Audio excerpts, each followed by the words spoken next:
I think it's worth it to open the crates when you get back. The blood moon is rising. Oh no. Oh no! Oh, what the fuck? What the fuck is that? A fucking hemoglobin shark? What the fuck? I'm fighting fucking Chainsaw Man. That's what it looks like. What the fuck? What is up, everybody, and welcome back to another episode of the Lpearly Show. Today, we're going to be doing something a little bit different and exploring smoke spots of my own creation. That's right.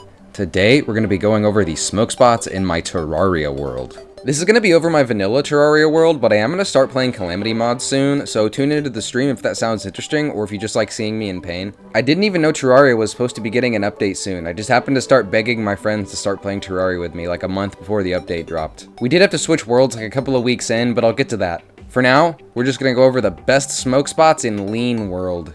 Bro, we in the ultimate lean world, bro. Look at this ultimate lean world, boy. The first spot is going to be our original base. I've been playing Terraria for well over a decade, and I've never evolved past kennel shoebox houses because I've never needed to. In all seriousness, I did get some cool stuff built later on, but when you're first starting out, especially in pre-hard mode, sometimes you just gotta go with old reliable. Mine is built for function over form. I need the most amount of NPC rooms with the least amount of resources spent. I even built a little storage area and labeled it for all of my homies. I honestly don't mind the inventory management aspect of Terraria, but I think a lot of people seem to dunk on it. I'm sure it gets a lot worse when you have mods, but I don't mind vanilla inventory management, honestly. If only I could download the magic storage mod to find all the shit I've lost in my room in real life. It's kinda crazy when you consider just how long I've been playing Terraria on and off. I'm what some might consider a Terraria OG. I started playing this game before NPCs could even defend themselves. I remember downloading a cracked version of this shit on my mom's laptop and just having so much fun with it. I just assumed the guide was there to give you a bunch of stupid tips and stuff. I didn't even realize that you could use them to look up crafting trees and stuff. I always assumed that summoning the guide to the wall of flesh was sort of a nod to how everyone originally hated the guide for letting you get slimed down on your first night, but hey, what do I know?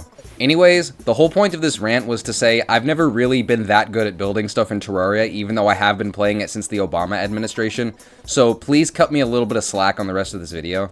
No spoilers, but the NPCs did pretty much stay in their cages the whole playthrough. We did build out from this house a little bit, but hey, no spoilers. I know that we're all guilty of building low-income housing in Terraria, but you know what we're all also guilty of?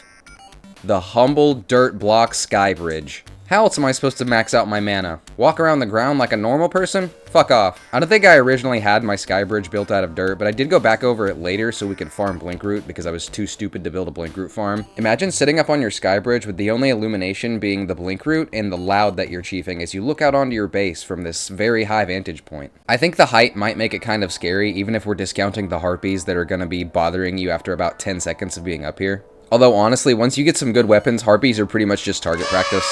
We won't have to worry about wyverns until hard mode, so for now, I'd say the sky bridge is a pretty good smoke spot. Depending on how long your sky bridge is, you could even mosey on over to a sky island. I got some roller skates pretty early on in our playthrough, so navigating the sky bridge was a breeze even before I got boots. Sky bridge and sky island are going to be universal Terraria smoke spots, but this next one is going to be unique to my world and my world only. I think this has happened to all of us. Who hasn't been overcome with the masculine urge to build Muscle Tower from the original Dragon Ball? You know, the building where Goku finds Android 8 and then fucking kills everybody else inside? Yeah, that building. I ended up building a decently nice version of Muscle Tower, but 1.4.5 dropped not super far into our playthrough, so we ended up having to start a new world and transfer everything over. So this was the original version of Muscle Tower on Lean World version 1, and this was the updated version of Muscle Tower on Lean World version 2. I wasn't really going for a one-to-one recreation of Muscle Tower from Dragon Ball. I just kind of wanted a cool brick tower base that I could put all my shit in. As I mentioned earlier, I've never put a ton of effort into a Terraria build before, so please go easy on me in the comments. I didn't look up a YouTube tutorial on how to build a cute Terraria house. I just started placing down bricks and going for it. This shit came straight from the soul. No map editing, no tutorials, just straight fucking hands. I even ended up framing a lot of my old weapons and items as time went on, which I felt like was a really good way to show progression. I did end up moving the stylist into my house once we hit hard mode so the goblin incel would be happier and we could get easier reforges, but this did kind of result in her dying in pretty much every boss fight or invasion that we tried to do. The stylist doesn't deserve this, she just wants to cut hair. I will say half of the time it was probably my fault for not barricading up the tower, and the other half of the time it was absolutely the stylist's fault for trying to throw hands with the Martian invasion. Bro, oh my god, the stylist is gonna die again because she wants to go out on a fucking picnic She wants to go out on a fucking picnic whenever there's a pirate invasion. Moving on from Muscle Tower, we're gonna go back to our actual wooden base. I mentioned earlier that we did end up moving to a new world once 1.4.5 dropped, so we did end up rebuilding our base from scratch. There wasn't much to rebuild, honestly. I took screenshots of our wooden shitboxes in Muscle Tower and rebuilt them brick by brick. I was pretty happy with the results. Our next smoke spot is gonna be like half of a spot, but I just wanted to show off the updated base. We kept it like this for most of the playthrough, more or less. I ended up digging into the cliff a little bit so we could have a tunnel into our elevator, but pretty standard stuff. The only NPCs that died with this setup was whoever was unlucky enough to occupy the top house. Yes, I did have these NPCs living like it was Fallout Shelter, but at the same time, it's for their own safety because they can't fight anything higher than a blue slime or they'll just fucking die instantly. To keep our NPCs safe, I had to build a dome. A dome that was forbidden. A forbidden dome, if you will. While my friends were sleeping, I gathered a shit ton of marble and pink bricks so I could erect a dome over our base so we would stop getting touched every single blood moon. It's funny because before we even got to eclipses, I went absolute Simpsons movie on our fucking base. I literally built the entire dome originally and then got the idea that I could have used glass and made it just like the Simpsons movie, but hey, maybe that's an idea for Calamity. I think I've mentioned that I've started streaming on YouTube, but if you haven't caught on, I have started streaming on YouTube more often, so make sure to check that out. I am going to be candid and say that I did use T-edits to mirror this half of the dome because I built the left side of the dome and then literally spent like an entire day trying to get the right side of the dome even, and then I couldn't do it. So I downloaded the version of T-edit that had been out for like 14 hours and then just mirrored the good looking half and then called it a day, honestly. I feel slightly guilty about it, but at the same time, anyone who can build huge symmetrical structures in Terraria is a fucking rocket scientist. I do not possess the necessary skill set to get this shit done, alright? Next playthrough, the base will be fucking square, okay? Maybe. We did end up putting some furnishings and some banners around the dome to spice it up a little bit, so, you know, it became a little bit of a home as time went on. Overall, I thought the dome was worth it because we stopped getting touched by wraiths as much. Moving on from our player housing, we're going to be looking at some boss arenas. I think everybody builds boss arenas in Terraria, and we were no different on our playthrough. We had an arena by the base where many pirate invasions were felled. We had a hollow arena and a crimson arena in our pre-1.4.5 world, which I'm only mentioning as an excuse to put this clip in the video. Alright, I'm going to summon the bastard.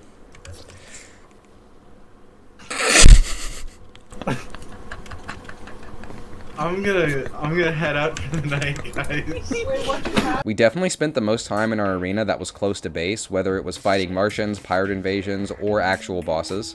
There's not a lot to go over here smoke spot wise, but I figured this was an absolute shoo-in considering almost everybody makes a boss arena in Terraria at some point. Definitely better to be in the base arena than the hollow arena. We're not going to talk about what happened in the hollow arena. We got touched by Queen Slime and Empress of Light there. Get the fuck away from me.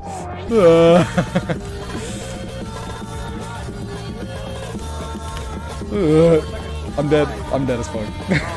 Honorable mention to the Nurse's UFO, which is one of the last structures I built before we beat Moonlord and finished our playthrough. It's right above our battle arena, so I thought it would make sense to mention here. Hey, Dad!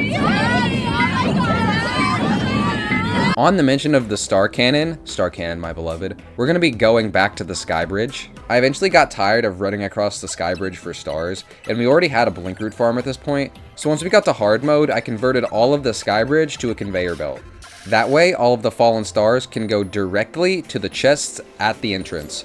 Also, this means anything that you kill while navigating the Sky Bridge will also go to the chest at the entrance. Pretty cool setup, honestly. But I think it would be so fun to lay down on your back, chief a wood, and then just get conveyed to the center of the map while you just sit there and chill. When that wood nicotine hits me, I don't want to fucking move, and the conveyor belt would do a great job of conveying me where I need to go. Plus, like I mentioned, anything that you kill while you're on this conveyor belt will just be conveyed to the treasure chest at the center. Entrance. Entrance is the word I'm looking for. Not sentence. What the fuck? Plus, the Sky Bridge is pretty useful just in terms of transportation and stuff, since you can just run across it, across the entire map. Even with the conveyor belt going the opposite direction, we were still able to keep a solid 40 miles an hour just by flying with our wings up here. So pretty useful for that as well. I'm not gonna lie to you all, I don't think placing conveyors across the entire map was really the best use of my time, but I did have a lot of fun doing it, so hey, do it at your own risk. I stuck with the Star Cannon and the Super Star Shooter for probably longer than I should have, and selling the stars is a decent source of income, so hey, Make this farm if you want to. Fuck it. I think it's pretty funny. I use the flamethrower and the super star shooter for a lot of my hard mode playthrough, and it just so happens that both of my weapons required an industrial farm to be usable. There's a joke in here about the military industrial complex, but I can't seem to find it. Honorary smoke spot, we have our little elevator house. I think the original got blown up at one point, so you're kind of looking at the rebuilt version after Mikey blew the fucking shit up. I didn't get that clip on stream, unfortunately. I think I was off doing something else when he blew that shit up. I built this before all of us had a lucky horseshoe, so I built this little cloud-shaped U so none of us would burn up on re-entry to the Earth's atmosphere. I think this is a nice little spot to spark up. Although, we didn't really spend a lot of time here, considering you don't really do anything with hell after you beat the wall of flesh, which is a shame. I always kind of enjoyed Terraria's hell, as weird as that sounds, and I'm kind of disappointed that it's not as fleshed out once you beat the wall of flesh. No pun intended. It's funny because I feel like, at least in vanilla, once you get to hell, it's one of the safer biomes in hard mode, which, yeah, doesn't make a lot of sense, but pretty funny. Let me know in the comments if Calamity does anything exciting with hell, because I'm pretty excited to play through that mod, even though I've heard the difficulty can be pretty inconsistent. Alright, but that pretty much covers it for today's Smoke Spot episode. I know today was a little bit of a different one, but I hope you all enjoyed it. It is kind of tempting to make the same video 500 times, but I do like to switch it up a little bit on these episodes, just so I'm not doing the exact same thing every time. I like to call it an episode, you know? It's like a little bit of an in-joke between me and you, the viewer. Alright, but that about covers it for today's episode. Stay tuned for the Calamity streams, check out the Ko-Fi, enjoy the warm weather, and see you next time.